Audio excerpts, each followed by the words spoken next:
Hello friends, कैसे सब लोग? बिल्कुल बढ़िया, फर्स्ट क्लास। चले, बहुत अच्छी बात है। तो बेटा आज क्लास में क्या लेके आए हैं हम आपके लिए? आज की क्लास में बेटा हम डिस्कस करेंगे miscellaneous questions of current electricity. Different different फॉर्मुलों के ऊपर बेस्ड क्वेश्चन कैसे कैसे बनते हैं। ठीक है, तो ऑलमोस्ट सारी वैरायटी के क्वेश्चन हमारे पास होंगे। और आपको याद हो बेटा कि आपने लास्ट वीडियो जो हमारी थी उसके अंदर आपने पोटेंशियोमीटर के क्वेश्चन किए थे। उससे पहले मैं आपको बहुत सारे क्वेश्चन किरचॉफ लॉ के ऊपर करा चुका हूँ जो हाइट बाइंडिंग टॉपिक रहते हैं। तो उनके अलावा और कौन कौन से ऐसे टॉपिक हैं जिनके ऊपर न्यूमेरिकल्स बनते हैं इस चैप्टर के अंदर, वो हम आज की क्लास में डिस्कस करने वाले हैं। ठीक है, तो मैं आपको इंश्योर करूंगा कि ऑलमोस्ट हम जितने भी न्यूमेरिकल करेंगे वो डिफरेंट डिफरेंट फॉर्मुलों के ऊपर बेस्ड होंगे। So watch this video till and, ताकि आपको पूरा का पूरा चैप्टर समराइज हो जाए, आपको आइडिया लग जाए कि एग्जैक्टली न्यूमेरिकल्स किस टॉपिक के ऊपर कैसे बनते हैं। ठीक है बेटा, तो शुरू करें। चलिए इसी के साथ हम फर्स्ट क्वेश्चन शुरू करेंगे अपना। मैं पढ़ देता हूं आपके लिए। क्वेश्चन क्या है?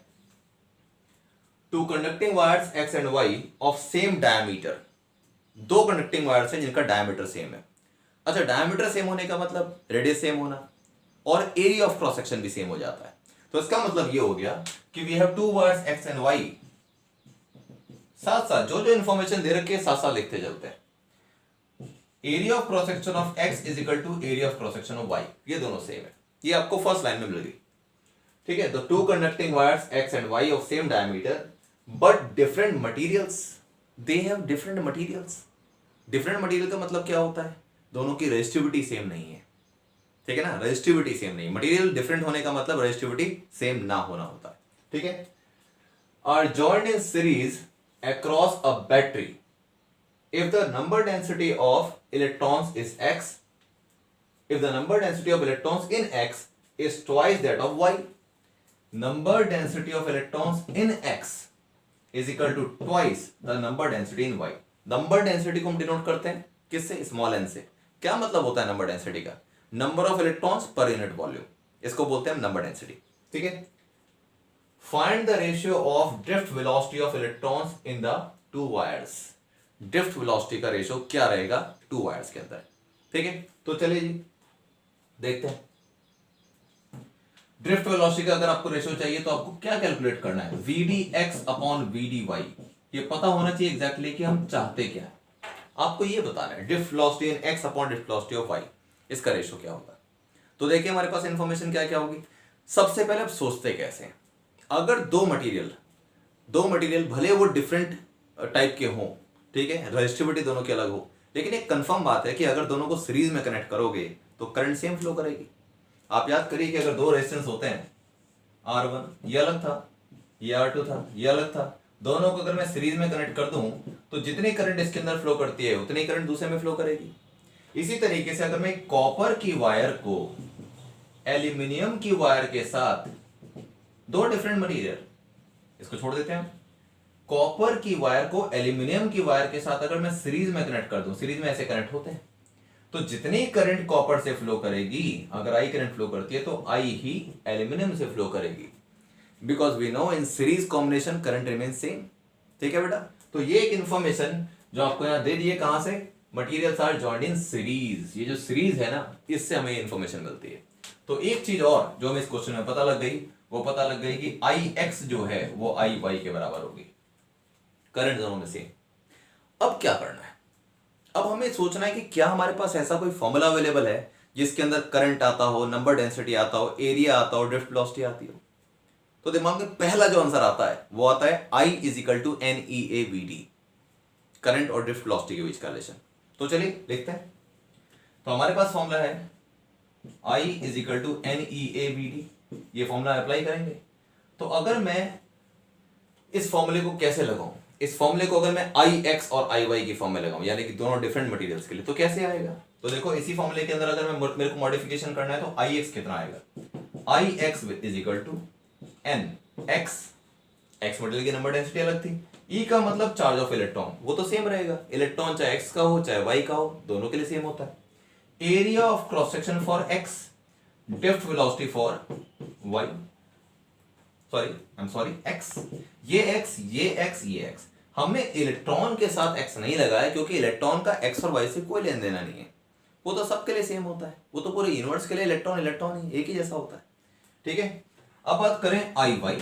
आई वाई कितना आएगा बेटा? N Y E A Y V D Y. Clear.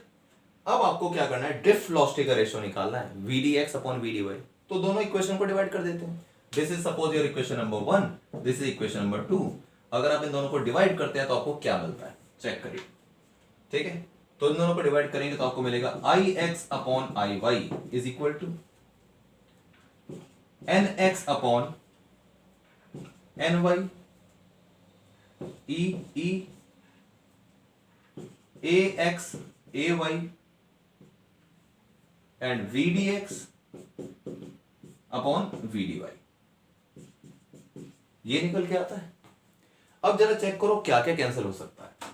ठीक है, आपके पास एन एक्स, आप सबसे पहले चेक करो A X and A Y they are same, तो इसका मतलब ए एक्स से मैं ए वाई को कैंसिल कर सकता हूं।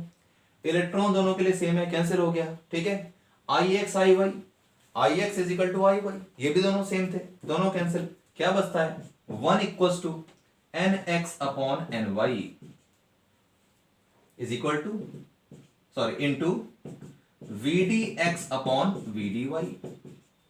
अब हमें क्या करना है, हमें V D X upon V D Y का रेशियो निकालना है। इसको मैं लिख देता हूं, इस स्टेप को हम ऊपर लिखते हैं। या तो हम ये चीज समझ चुके, इतनी बात आप समझ चुके हैं पूरी तरीके से। ठीक है, अब मैं थोड़ा सा इसको यहां लिख देता हूं कि फाइनली हमारे पास क्या आ चुका अब तक हमारे पास आ चुका यहां से 1 equals to, after solving this we are getting this N X upon N Y into क्या बचा वहां से, V D X upon V D Y, ये बचा। ठीक है, अब जरा इनकी वैल्यू सब्स्टिट्यूट करते हैं। क्या क्या वैल्यू है हमारे पास, एन एक्स की वैल्यू, एन एक्स आपको गिवन था ट्वाइस ऑफ एन वाई, तो मैं इसकी जगह लिख देता हूं 2 N Y upon N Y, ये क्वेश्चन में गिवन था आपको, into V D X upon V D Y. ठीक है, एन वाई से एन वाई कैंसिल हो गया। तो अब क्या होता है, अगर मैं V D X upon V D Y निकालता हूं अपॉन वी डी वाई, तो क्या सॉल्व करके आता है बेटा, 1 तो यहां पे था ही, 2 इसके नीचे चला जाएगा, 1 upon 2। So that means what is the final ratio, answer कितना आया, आंसर आपके पास फाइनली आ जाता है therefore V D X drift velocity of X ratio drift velocity of Y is equal to 1:2। This is the final answer। ये तो बड़ा सिंपल सा क्वेश्चन था। I is equal to NEVD आपको लगाना था। कौन कौन सी चीजें क्वेश्चन में सेम दे रखी थी उसको यूज कर लिया। करंट दोनों में सेम थी because they are in series combination. Area of cross section दोनों का सेम था क्योंकि डायमीटर सेम था। ठीक है बेटा, तो जितनी भी चीजें सेम थी वो हमने लिख दी यहाँ पर। NX is equal to double of NY ये आपको दे रखी थी, नंबर डेंसिटी ऑफ इलेक्ट्रॉन्स। तो फिर फाइनली आपने ड्रिफ्ट वेलोसिटी का फॉर्मूला लगा दिया करंट के टर्म्स में एंड फाइनली आपके पास आंसर आ गया। ठीक है बेटा, क्लियर, इजी क्वेश्चन था बिल्कुल, लॉलीपॉप, वेरी गुड, शाबाश। अब चलते हैं, देखते हैं कि हमारा नेक्स्ट क्वेश्चन क्या है। नेक्स्ट क्वेश्चन जो हम सेलेक्ट कर रहे हैं वो है on the basis of electric power. ठीक है बेटा, देखते हैं कि क्वेश्चन कैसे बनते हैं। सो बच्चे, the next question for heating effect of electric current, here it is. To wires A and B of same material and having same length। Material दोनों का सेम है। ठीक है, 2 वायर्स हैं बेटा A और B of same material। तो इतनी बात से हमें इंफॉर्मेशन क्या मिलती है, when the material is same that means resistivity is same, है ना। तो resistivity of A is equal to resistivity of B, पहली बात। Okay, of the same 2 wires A and B of the same material, ठीक है, दोनों की resistivity same आ गई, and having same length, length भी दोनों की सेम है, LA is equal to LB, have their cross section areas in the ratio 1:6। Cross section area का रेशियो यानी कि area of A upon area of B is equal to 1/6, ये given है। ठीक है, what would be the ratio of heat produced, what is the ratio of heat produced in these wires. Heat produce का ratio निकालना है यानी कि H1 ratio H2 आपको निकालना है। When same voltage is applied across it, voltage दोनों पे सेम है यानी कि voltage across A is equal to voltage across B। सबसे पहले क्या करते हैं, क्वेश्चन को कभी पूरा एक साथ मत पढ़ो, सेक्शन बाय सेक्शन पढ़ो, फ्रैगमेंट बाय फ्रैगमेंट, फ्रैक्शन लेके चलो कि यहां से लेकर यहां तक आपने देखा कि इस फर्स्ट लाइन में क्या इन्फॉर्मेशन थी वो हमने लिख ली, सेकंड लाइन में क्या थी ये लिख ली। जब आप पार्ट बाय पार्ट सारी इन्फॉर्मेशन लिख लेते हैं तो सारी चीजें आपकी आंखों के सामने होती है, then it is very easy to analyse. ठीक है, तो आपको बोल रखा है कि दोनों को सेम वोल्टेज पे 1/1 लगाया है, तो इसका मतलब क्या होता है, जब वो सेम वोल्टेज पे आप 1/1 इंस्ट्रूमेंट को लगाते हैं तो बेसिकली वोल्टेज सेम रहती है, और जब वोल्टेज सेम थी तो इसका मतलब क्या है, हमको हीटिंग इफेक्ट का एक ऐसा फॉर्मूला लगाना है जिसमें वोल्टेज आती हो। ठीक है, तो वैसे तो आपको हीटिंग इफेक्ट का फॉर्मूला पता है, H=I²RT, जब करंट का हम जिक्र करें। लेकिन जब हम बात करते हैं वोल्टेज की, तो हम एक ऐसे फॉर्मूले की बात करेंगे जहां पर वोल्टेज आती हो। तो क्या फॉर्मूला है हमारे पास, याद आ रहा है कुछ? नहीं? चलो देखते हैं। हमारे पास जो फॉर्मूला है बेटा हीटिंग इफेक्ट का, नॉर्मली आपको पता है H=I²RT तो होता ही है, लेकिन एक और फॉर्म है हमारे पास, वो है, उसको मैं डायरेक्ट लिख देता हूं यहाँ पे, V²/R × T। I²R की जगह V²/R लिख सकते हैं आप। आई को आप V/R लिख लीजिए, आपका सेम आ जाएगा। तो हमें ये फॉर्मूला यूज नहीं करना, हमें ये यूज करना है, क्योंकि वोल्टेज के बारे में इंफॉर्मेशन है, करंट के बारे में नहीं है। ठीक है, तो मैं डायरेक्ट लिख देता हूं कि what we have to use here, हमें यूज करना है हीटिंग इफेक्ट का फॉर्मूला V²/R × T। ये फॉर्मूला आपको यूज करना है। अब एक बात, भाई वोल्टेज के बारे में इंफॉर्मेशन, लेकिन रेजिस्टेंस के बारे में तो कुछ नहीं लिखा डायरेक्टली, लेकिन रेजिस्टेंस जिन जिन चीजों के ऊपर डिपेंड करता है वो गिवन है। अब देखो, एक और फॉर्मूला आपको पता है, R = ρL/A। ठीक है, तो ध्यान रखो, जो जो चीजें सेम है उनको मैं सेम सिंबल दे दूंगा। जैसे ρA = ρB, दोनों सेम है तो मैं इसको रो मान लेता हूं, कि इन दोनों की जगह रो लिख दिया जाएगा। ठीक है, लेंथ दोनों की सेम है तो इन दोनों की जगह L मान लेंगे। जो जो चीजें सेम है उनकी जगह आप एक सिंबल मान लीजिए, ρA = ρB = rho, let LA = LB = L, let VA = VB, दोनों बराबर है तो उनकी जगह V मान लिया हमने सीधा। लेकिन एरिया बराबर नहीं है तो इसलिए आप AA और AB ही उसको छोड़ेंगे। क्लियर? चलो जी, तो अब क्या करते हैं, पहले मैं इसको यहां सब्स्टिट्यूट करता हूं और देखता हूं मेरे पास फाइनली फॉर्मूला आ क्या रहा है। तो इससे मिलेगा H अगर मैं H की यहां पे R की वैल्यू यहां पुट करता हूं तो मेरे पास आता है V² in place of R ρL/A। ठीक है, इनटू क्या था, T। तो सबसे पहला काम ये होता है कि आप फॉर्मूले को सिंप्लीफाई कर लीजिए, उसके बाद उसके अंदर वैल्यू पुट करिए। तो क्या आता है सॉल्व करके, H क्या आ जाएगा बेटा, इससे A ऊपर चला जाएगा, V²AT/ρL। ये फॉर्मूला आपको यूज करना है। रेजिस्टेंस नहीं दे रखा तो रेजिस्टिविटी, लेंथ, एरिया दे रखा है, कोई इशू नहीं है। ठीक है, तो अब ये फॉर्मूला हमको यूज करना है। तो आइडिया लग गया बेटा। तो अल्टीमेटली बस मुझे एरिया को अलग लिखना है, बाकी सबको मैं A और B करके नहीं लिखूंगा, बिकॉज दे आर सेम। ठीक है, तो अब देखिए क्या करते हैं। ठीक है, इतनी बात क्लियर है बेटा, आगे चले। चलो देखो, ओके, तो we have to use this formula now, ये यूज करना है। तो मैं अब लिखता हूं कि HA/, आप चाहें तो HA/HB अगर मैं लिखना चाहूं तो क्या आएगा, HA की जगह लिखोगे V²AAT/ρL। सिर्फ मैंने एरिया के साथ ये लिखा है, बाकी सारी चीजें सेम है। ठीक है, और जो चीज अपॉन में होती है उसी के फॉर्मूले को उल्टा करके लिख लेते हैं। तो यहां आएगा अपॉन में क्या, V²ABT और ऊपर आएगा ρL। कुछ आइडिया लगा मैंने क्या किया, HA की जगह मैंने HA का फॉर्मूला लिख दिया, HB की जगह HB का ही फॉर्मूला लिखा है, अपॉन में है ना, तो इसका मतलब है ρL इसके नीचे आना था, तो उस ρL को हमने ऊपर भेज दिया। जब आप डिवीजन में कोई चीज लिखते हैं तो क्या करते हैं, मल्टीप्लाई करके उसको रिवर्स करके लिख सकते हो, है ना। तो यहां पे ρL आ गया। अब बड़ा इजी है, V² से V² कैंसिल हो गया, T से T कैंसिल हो गया, ρL से ρL कैंसिल हो गया। व्हाट इज लेफ्ट, आपके पास बाकी बचा AA/AB, और AA/AB इसका रेशियो तो गिवन है, दैट इज व्हाट 1/6। ये आपको क्वेश्चन में गिवन था, तो हो गया बस खत्म। तो क्या लिखेंगे अब, therefore HA/HB is equal to 1/6। ये आपके पास फाइनल लेकर के आता है, heating effect of A to heating effect, that means heat produced in A to heat produced in B is equal to 1/6। ठीक बेटा, इजी क्वेश्चन था, बिल्कुल मजेदार, बहुत बढ़िया बात है। अब नेक्स्ट देखते हैं कि हमारे पास नेक्स्ट वैरायटी क्या है आज। ठीक है, हमने अभी क्या किया, थोड़ी देर पहले ड्रिफ्ट वेलोसिटी का पकड़ लिया, अब हमने हीटिंग इफेक्ट के ऊपर कर लिया। अब देखते हैं कि नेक्स्ट क्या छुपा है हमारे पास, नेक्स्ट क्या करेंगे। ठीक है, देखते हैं। हाँ जी, तो नेक्स्ट क्वेश्चन क्या है हमारे पास, next question is from potentiometer. बहुत ही बढ़िया, बहुत ही इजी क्वेश्चन है हमारे पास, देखते हैं कैसे है बेटा।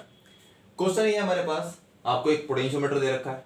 ठीक है, उसमें क्या है, आपको प्राइमरी सेल जिसको ड्राइवर सेल बोलते हैं वो ये दे रखा है, एक की दे रखी है आपको मेन सर्किट की, साथ में AB is what, AB is potentiometer wire, manganin की बनी होती है, आपको पता है, हाई रेजिस्टिविटी वायर होती है।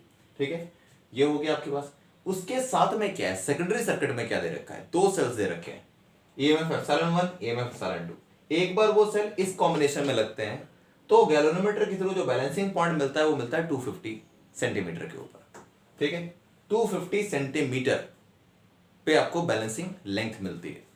इस पॉइंट को क्या बोलते हैं, नल पॉइंट बोलते हैं। अगर एप्सिलॉन 1 एप्सिलॉन 2 वाले जो सेल है वो इस तरीके से लगे हैं तो बैलेंसिंग पॉइंट मिलता है 250 सेंटीमीटर पे। इसी तरीके से अगर एप्सिलॉन 1 एप्सिलॉन 2 आपको इस तरीके से दे रखे हैं तो उस टाइम गैल्वेनोमीटर जो है वो 400 मीटर पे, मतलब गैल्वेनोमीटर पे जो नल पॉइंट डिफ्लेक्शन मिलता है वो मिलता है 400 सेंटीमीटर पे। यानी कि ये हो गया नल पॉइंट, जहां पर गैल्वेनोमीटर कैसा दिखाता है, जीरो। नल पॉइंट पे क्या होता है, जब ये बैलेंस हो जाए तो गैल्वेनोमीटर की नीडल कैसे दिखाती है, जीरो पे दिखाती है। जीरो पे बिल्कुल सीधी हो जाती है, दिस इज जीरो, ऐसे दिखाती है। ना इधर डिफ्लेक्शन होता है ना इधर डिफ्लेक्शन होता है। अब मेन बात क्या है, जब एप्सिलॉन 1 एप्सिलॉन 2 दोनों ही सेल ऊपर भी लगे हैं और नीचे भी लगे हैं तो बैलेंसिंग पॉइंट अलग अलग जगह क्यों मिल रहा है। तो पहले एक बात ध्यान रखनी है, एप्सिलॉन 1 ग्रेटर देन एप्सिलॉन 2 दे रखा है क्वेश्चन में, इट इज गिवन, और कैलकुलेट क्या करना है, एप्सिलॉन 1 रेशो एप्सिलॉन 2। तो अब ये समझते हैं कि ये दोनों के दोनों जब ये भी सेल सेम है और ये भी सेल सेम ही है तो बैलेंसिंग पॉइंट अलग अलग क्यों मिला। सबसे पहले बहुत ध्यान से देखो कि इन दोनों सेल के का कॉन्फ़िगरेशन किस तरीके, मतलब ये किस तरीके से कनेक्टेड है। देखो एप्सिलॉन वाला सेल का ये पॉजिटिव टर्मिनल है और ये नेगेटिव। एप्सिलॉन 2 वाला जो सेल है सेकंड सेल, उसका नेगेटिव यहां है पॉजिटिव यहां, यानी नेगेटिव से नेगेटिव टर्मिनल कनेक्ट हो रहा है, सेल उल्टे लगे हुए हैं।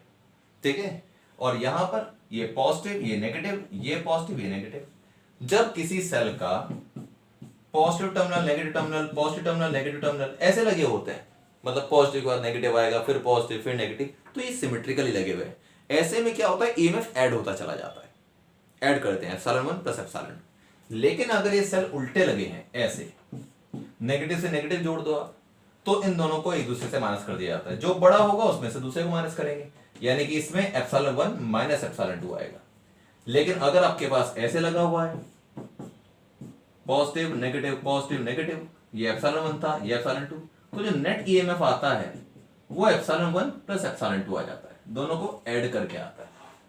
तो अगर ऐसे सेल लगे होते हैं तो दोनों ऐड हो जाते हैं, अगर उल्टे लगे हुए हैं नेगेटिव से नेगेटिव जुड़ जाए या पॉजिटिव से पॉजिटिव जुड़ जाए, अब पॉजिटिव से पॉजिटिव दिखाया तो अगर ये ऐसे भी लगा हुआ है ना, ऐसे भी negative positive negative, similar terminal आमने सामने आ गए तो ये उल्टे लगे हुए हैं सेल, तो ऐसे में क्या करते हैं, ईएमएफ को माइनस करते हैं।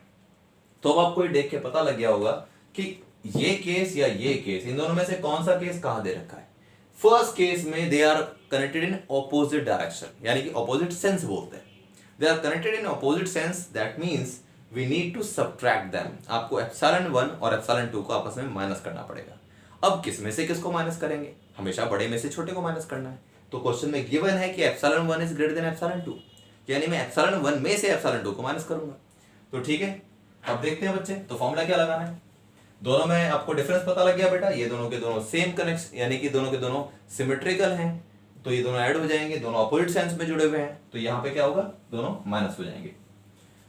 अब जब आपको लेंथ गिवन होती है तो ईएमएफ और लेंथ को आपस में रिलेट कैसे करते हैं। पोटेंशियोमीटर का प्रिंसिपल कहता है EMF is equal to KL, where K is called potential gradient. तो मैं क्या लिखूंगा, मैं लिखता हूं फर्स्ट केस। जब हम सॉल्यूशन की बात करते हैं तो देखते हैं फर्स्ट केस में क्या होगा। In first case epsilon 1 minus epsilon 2 because they are connected in opposite sense is equal to K into इन दोनों की, इसकी लेंथ थी L1, इस लेंथ को हम L1 मान लेते हैं, यहां से लेकर यहां तक लेंथ कितनी है L1 लेट, और दूसरी लेंथ कितनी है हमारे पास, उसको हम L2 मान लेते हैं। ठीक है, तो क्या आएगा देखो, सेकंड केस में क्या आएगा बेटा आपके पास, इन सेकंड केस बताओ भाई, ये तो बहुत इजी हो गया। एप्सिलॉन 1 प्लस एप्सिलॉन 2, क्योंकि दोनों के दोनों बिल्कुल सीधे जुड़े हुए हैं, पॉजिटिव नेगेटिव सीधे जुड़े हुए हैं, तो epsilon 1 plus epsilon 2 equal to KL2, ये हो गया। तो अब क्या करना है आपको, एप्सिलॉन 1 रेशियो एप्सिलॉन 2 निकालना है। के तो पोटेंशियल ग्रेडियंट होता है, वो सेम ही रहेगा क्योंकि पोटेंशियोमीटर वायर सेम है, आपने इसके प्राइमरी सर्किट के अंदर कोई चेंज नहीं करा। ठीक है, तो के सेम रहेगा। तो अब क्या आएगा हमारे पास, therefore epsilon 1 minus epsilon 2 upon, दोनों को जब डिवाइड कर दे, epsilon 1 minus epsilon 2 upon epsilon 1 plus epsilon 2 equal to L1 upon L2। ठीक है बेटा, के से के कैंसिल हो जाएगा। आप चाहो तो ऐसे लिख लो, यहाँ पे के भी लिख लो साथ में, के से के कैंसिल हो जाएगा। ठीक है, राइट। अब क्या बचता है आपके पास? अब आपके पास बचता है epsilon 1 minus epsilon 2 upon epsilon 1 plus epsilon 2 is equal to L1 upon L2। ये बचा, वैल्यू सब्स्टिट्यूट करें। चलो जी, कुछ पता है हमको इसके बारे में? हमको ये पता है कि epsilon 1 minus epsilon 2 epsilon 1 minus epsilon 2 upon epsilon 1 plus epsilon 2 equal to L1। L1 की वैल्यू कितनी थी? 250 थी, तो यहाँ 250 रख दो। L2 की वैल्यू कितनी थी? L2 की वैल्यू पूरी यहां तक थी 400। पता लग गया ना बेटा? L1 आपके पास सिर्फ इतना है 250 और L2 कितना है? यहां से लेकर यहां तक का 400। तो इसको कैंसिल करोगे तो आएगा 5/8। ठीक है ना बेटा, कैंसिल करोगे 50 से दोनों को डिवाइड कर दो आप, या दोनों कैंसिल कर दो तो आपके पास 5/8 आता है। अब क्या करना है? Cross multiplication. क्रॉस मल्टीप्लीकेशन करोगे तो क्या आएगा? 8 epsilon 1 minus 8 epsilon 2 is equal to, उधर मल्टीप्लाई होगा 5 एप्सिलॉन 1 प्लस 5 एप्सिलॉन 2। ये हमारे पास आ गया। हमें क्या निकालना है भाई? हमें तो एप्सिलॉन 1 अपॉन एप्सिलॉन 2 निकालना है। तो चलो जी देखते हैं आप क्या आएगा इससे आगे। तो इसके बाद आपके पास आता है 8 एप्सिलॉन 1। एप्सिलॉन 1 वालों को सेम साइड ले आओ, माइनस का 5 एप्सिलॉन 1 इज इक्वल टू, उधर था हमारे पास 5 एप्सिलॉन 2, इसमें माइनस का 8 एप्सिलॉन 2 उधर चला जाएगा तो प्लस का 8 एप्सिलॉन 2 आ जाएगा। तो हमारे पास कितना बचा बेटा? 8 minus 5 is equal to 3 epsilon 1 is equal to 5 plus 8 is equal to 13 epsilon 2। तो एप्सिलॉन 1 अपॉन एप्सिलॉन 2 आता है 13/3। क्लियर है? एप्सिलॉन 2 को नीचे ले गए, 3 को उधर ले गए, तो epsilon 1 ratio epsilon 2 is equal to how much? 13/3। This is the final answer. बिल्कुल इजी क्वेश्चन है, कोई तकलीफ की बात नहीं है। ठीक है ना, कोई भी तकलीफ की बात नहीं, बहुत सीधा सा हिसाब किताब था कि जब सेल अपोजिट लगे हो तो दोनों के ईएमएफ को माइनस कर देना है, और जब सेम डायरेक्शन में लगे हो तो आपको पॉजिटिव उसको रखना है, A1 प्लस E2 रखना है, एप्सिलॉन 1 प्लस एप्सिलॉन 2 रखना है, और फिर KL1 KL2 दोनों को डिवाइड कर दीजिए। क्लियर बेटा? Right, this is about your potentiometer question. ठीक है, अब देखते हैं कि नेक्स्ट क्वेश्चन हमारा किस टॉपिक के ऊपर भेजते हैं। देखें जी, चलो देखते हैं। तो बेटा नेक्स्ट क्वेश्चन जो हमारे पास है वो है on the basis of metre bridge. ठीक है, अगेन बहुत इंपॉर्टेंट क्वेश्चन होता है, मीटर ब्रिज के बेस पर एक क्वेश्चन है। तो इसमें क्या आपको गिवन है जरा एक बार देखते हैं। In a meter bridge with R and S in the gaps, resistance R दे रखा है, रेजिस्टेंस S, ये दोनों के दोनों गैप्स के अंदर है। इसको हम बोलते हैं लेफ्ट गैप, इसको बोलते हैं राइट गैप, जहां पे रेजिस्टेंस लगे हुए हैं। ठीक है, the null point is found at 40 centimetre from A point से 40 सेंटीमीटर पे नल पॉइंट मिलता है। ये 40 सेंटीमीटर पे ए पॉइंट से आपको नल पॉइंट मिलता है, यानी यहां से यहां तक 40 हो गया। Because this is metre bridge, तो इसकी लास्ट लेंथ कितनी होगी? टोटल लेंथ कितनी होगी? 100 सेंटीमीटर, यानी कि 1 मीटर। This is 100 centimetre. तो 40 यहां हो गया, तो यहां से यहां तक कितना आएगा? ऑटोमेटिकली 60, यानी कि क्या होता है? 100 माइनस L होता है, तो 60 सेंटीमीटर आ जाएगा यहां पे। ठीक है, if a resistance of 30 ohm is connected in parallel with S, ये सेकंड केस है कि रेजिस्टेंस को हमको पैरेलल में कनेक्ट करना है S के। लेकिन एक काम करते हैं, दो पार्ट में क्वेश्चन को सॉल्व करते हैं। पहले क्या गिवन है उसको पहले सॉल्व करते हैं, बाद में क्या गिवन है उसको बाद में सॉल्व करेंगे। तो हम सिर्फ पहले इसका हाफ पार्ट सॉल्व करते हैं। In a meter bridge with R and S in the gaps, the null point is found at 40 centimetre from A, ये केस था। तो मैं बात करता हूं सॉल्यूशन में क्या लिखेंगे। हम लिखेंगे केस 1। जो केस 1 है वो क्या है? केस 1 आपके पास ये था, मैं balancing condition of Wheatstone bridge के हिसाब से जो बात करता हूं, इसका प्रिंसिपल तो वही है। तो हम क्या लिखते हैं? आपको याद हो कि फॉर्मूला क्या होगा इसका? R upon S is equal to क्या लिखते हैं? L upon 100 minus L। This is the formula, यही फॉर्मूला यूज करते हैं मीटर ब्रिज के लिए। चलो जी वैल्यू पुट कर देते हैं फटाफट। R अपॉन S तो आपको पता नहीं है, लेकिन L पता है, इट इज व्हाट? 40 अपॉन नीचे क्या लिखोगे? 100 माइनस 40। पता है ना 40 क्या होती है? This is called balancing length. कितने पे जॉकी जो है वो टच कराने के बाद गैल्वेनोमीटर 0 दिखाएगा। ठीक है, यानी कि जे को बोलते हैं नल पॉइंट और इस पूरी लेंथ को बोलते हैं बैलेंसिंग लेंथ। कहां पर गैल्वेनोमीटर, कहां पर ये पूरा सर्किट बैलेंस हो गया, ठीक है। तो हमारे पास बैलेंसिंग लेंथ थी 40, तो आपने फिर नीचे लिखा 100 माइनस 40, तो कितना आंसर आया 40/60, दैट इज 2/3। ठीक है, 0 से 0 काट दो, 2 से फिर इसको काट दो 2/3, या 20 से डिवाइड कर दीजिए, जैसा भी आपको लगता है। तो हमारे पास R/S कितना आ गया, इट इज 2/3। इक्वेशन नंबर 1 ये सॉल्व करके आ गया आपके पास फर्स्ट पार्ट के हिसाब से जितना आपको दिया था क्वेश्चन में। अब देखते हैं आगे क्या है। आगे क्वेश्चन में दे रखा है if a resistance of 30 ohm is connected in parallel with S, यानी कि S के साथ एक रेजिस्टेंस कितने ओम का, 30 ओम का, ये रेजिस्टेंस ये पैरेलल में लगा रखा है, कितने ओम का, 30 ओम का। ठीक है, S तो आपके पास ये था, दिस इज S के साथ 30 ओम का रेजिस्टेंस पैरेलल में कनेक्टेड है। ठीक है, तो उस केस में क्या होता है, the null point occurs at 50 centimetre, यानी कि जब आप इसके साथ पैरेलल में लगाओगे इसको, तो पक्की बात है सर्किट में तो आपने चेंज कर दिया। तो अब ये बैलेंसिंग पॉइंट यहां ना रह के खिसक जाता है, और क्या लिखा है, connected in parallel with S, then null point occurs at 50 centimetre.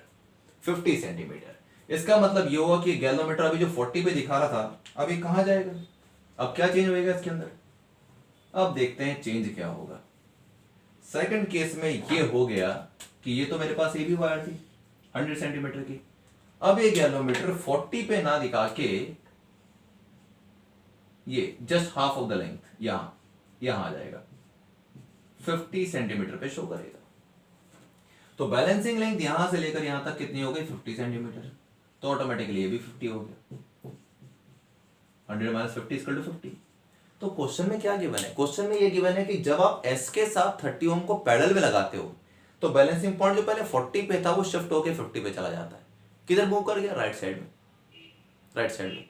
अब इसका एक मैं आपको शॉर्टकट बताता हूं जिससे ये पता लगता है कि मूव किधर करेगा। जब भी आप किसी दो रेजिस्टेंस को पैरेलल में कनेक्ट करते हैं तो हमारा आंसर पहले से भी छोटा हो जाता है। पैरेलल में कनेक्ट करने के बाद हमेशा रेजिस्टेंस कम हो जाता है।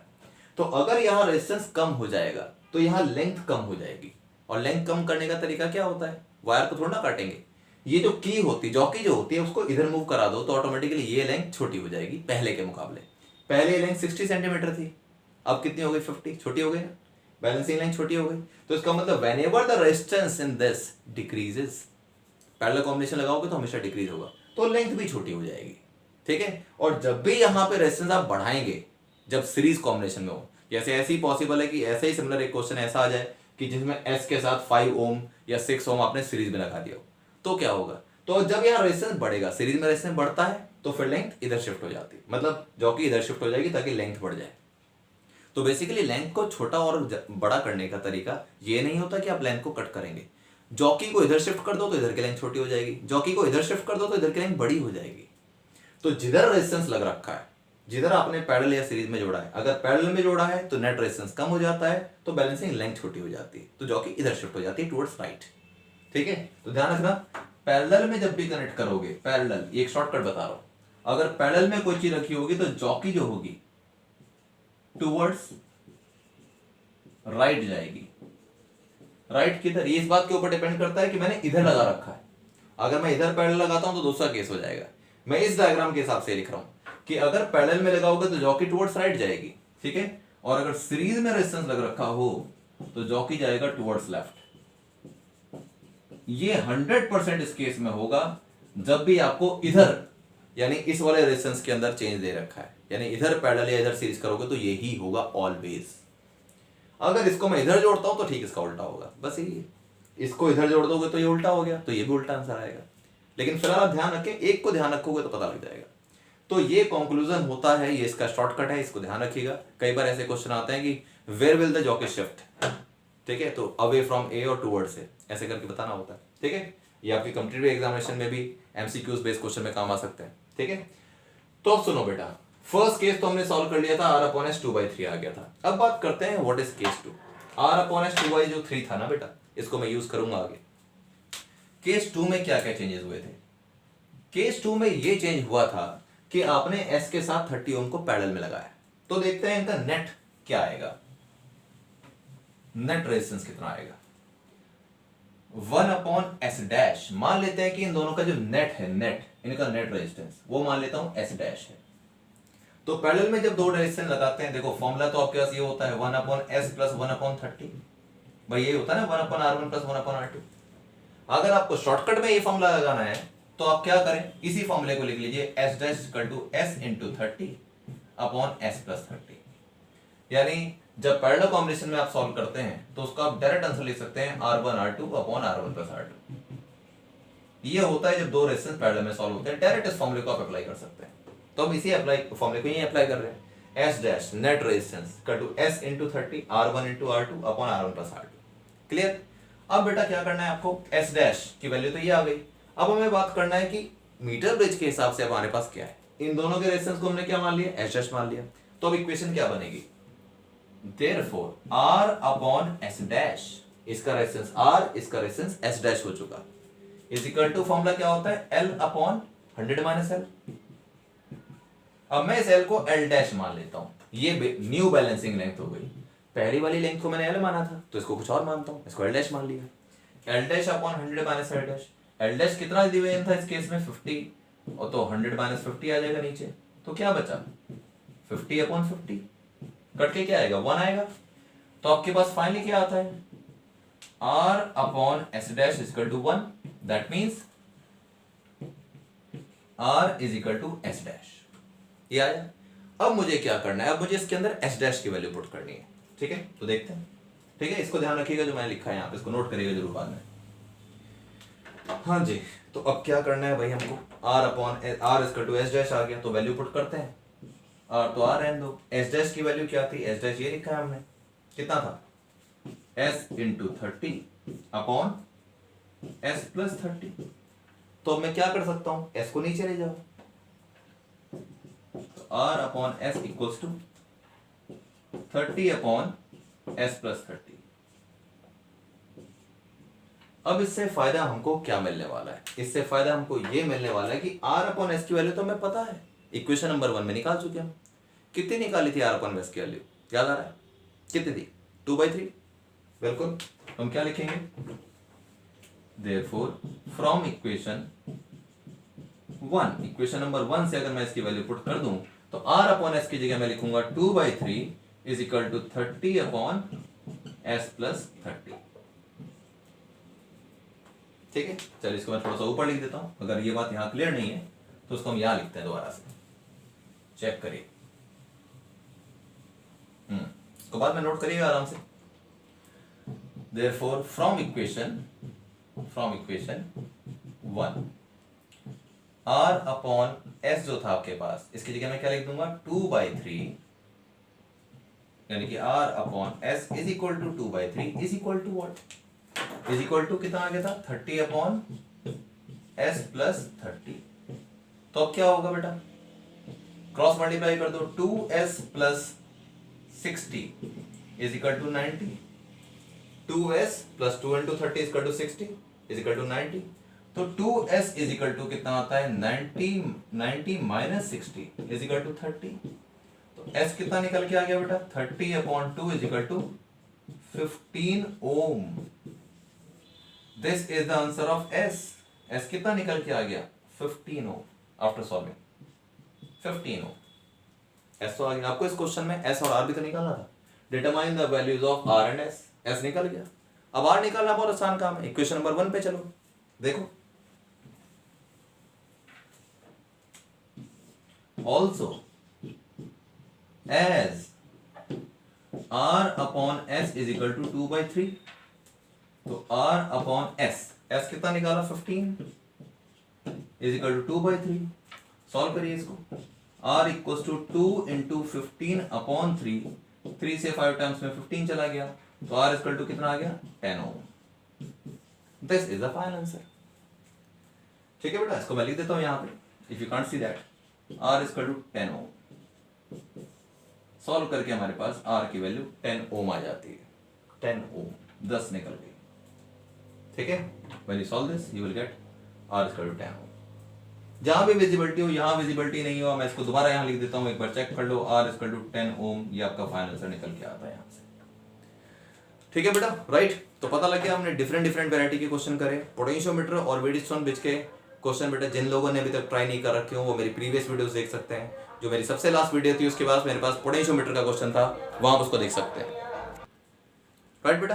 तो प्रीवियस वीडियो में आप मेरी पोटेंशियोमीटर के क्वेश्चन देख लीजिएगा। उससे पहले मैंने किरचॉफ लॉ की बहुत सारी वीडियो डाल रखी है, उसको आप चेक करिएगा। वैरायटी ऑफ न्यूमेरिकल्स आपको उसके अंदर मिल जाएंगे। ठीक है बेटा, तो इस तरीके से आप अपने करंट इलेक्ट्रिसिटी चैप्टर को तैयार करिए, बहुत अच्छी तरीके से प्रिपरेशन करिए। जितने न्यूमेरिकल की प्रैक्टिस करेंगे उतना अच्छा होगा, because this chapter is basically numerically centred. तो आप इसके लिए खूब मेहनत करिए। Okay then, take care, all the best, next class में मिलते हैं।